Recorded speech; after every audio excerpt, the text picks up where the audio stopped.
Hello guys, magluto tayo ng tortang patatas. Iyang mga sangkap niya guys. God din.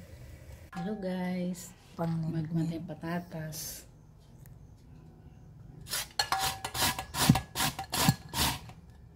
Nidniron, ang Tagalog ng nidniron.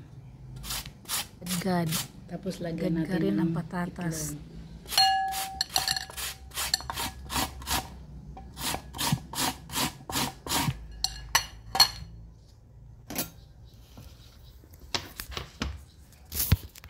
Yan guys, lalagyan natin mga sangkap. Optional yan guys, nasa inyo kung lalagyan ng bawang, sibuyas. Pero para sa akin guys, lagyan ng bawang para mabango. Yan na guys, haluan ng 2 itlog. Nasa inyo guys kung 2 itlog o 3 o kung ilan kayo sa pamilya nyo. Siyempre damihan nyo. Yan, hahaluin na yan guys.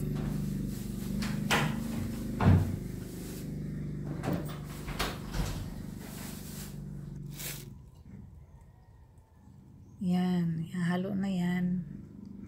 Tapos magpakulo na ng kawali na may mantika. Habang minimix yan, nakahanda na yung kawali.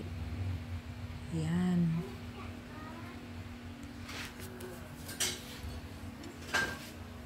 Pag uminit na siya guys, yun, ilalagay na yung nakamix na patatas.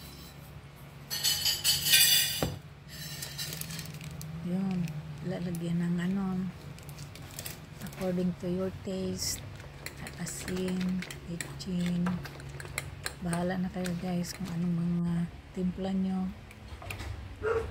Yan na, ilalagay na natin kasi mainit na yung mantika. Paborito ito ng mga bata guys, hindi lang mga bata pati matatanda.